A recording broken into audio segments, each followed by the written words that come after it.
Donc, nous allons voir maintenant des préfixes qui vont véhiculer des concepts de volume et de taille.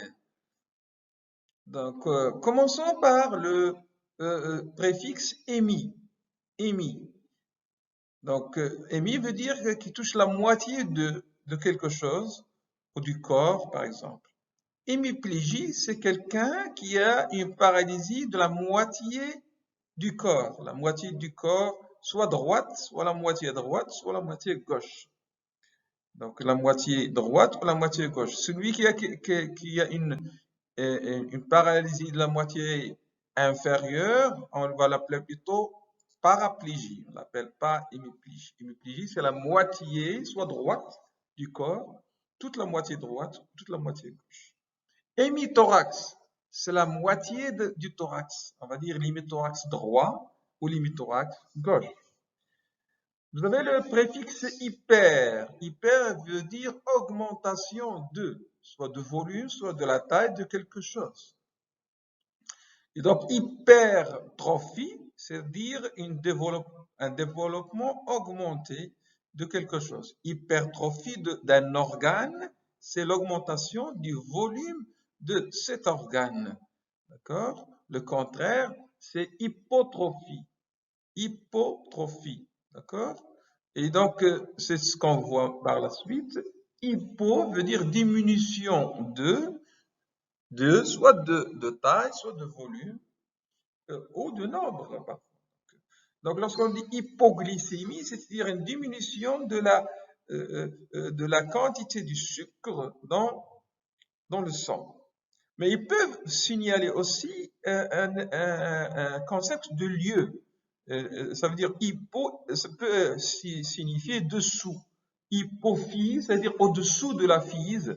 Hypophyse, c'est une glande endocrine, une glande qui existe à la base du cerveau. Puis vous avez macro. Macro, ça veut dire grande taille. Macronodule, c'est un nodule de grande taille.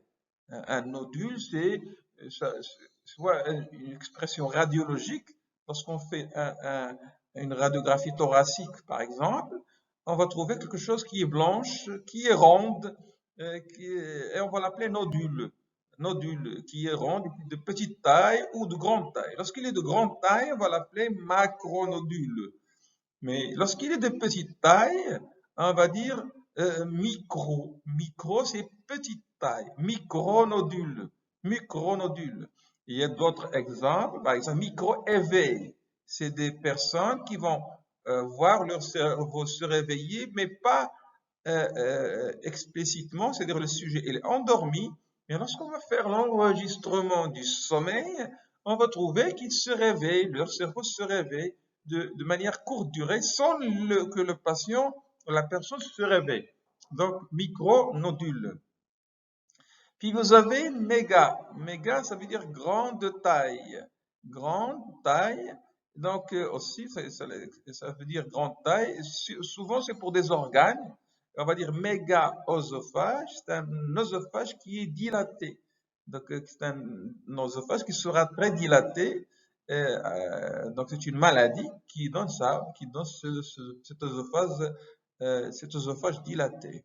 Multi veut dire aussi plusieurs choses, soit plusieurs lieux, plusieurs organes, plusieurs fragments.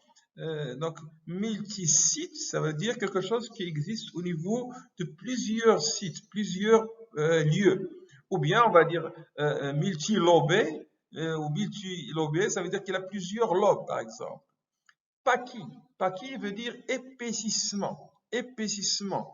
Et donc, épaississement d'un organe, par exemple, une pachypleurite, c'est-à-dire une plèvre, la plèvre qui entoure le thorax, le poumon, la plèvre qui est épaissie, et on va l'appeler pachypleurite. Pan veut dire quelque chose qui intéresse la totalité d'une structure. Pan lobulaire, ça veut dire quelque chose qui intéresse tout le lobule pulmonaire. Donc, le poumon, il contient à l'intérieur, au niveau du parenchyme, des lobules au niveau du parenchyme, on a des lobules pulmonaires. Et lorsque il y a un emphysème, par exemple, c'est quoi l'emphysème? C'est de l'air qui existe, qui est piégé dans le poumon et qui va dilater le poumon. Et cet air-là, il peut siéger dans différentes parties du parenchyme pulmonaire. Donc, lorsqu'il va occuper la totalité de lobules pulmonaires, on va l'appeler emphysème panlobulaire. Panlobulaire, donc c'est une maladie qui est comme ça, qui est rare, et à l'opposé, vous avez ce qu'on appelle l'emphysème centrolobulaire. C'est un autre emphysème qui existe plutôt chez le sujet tabagique.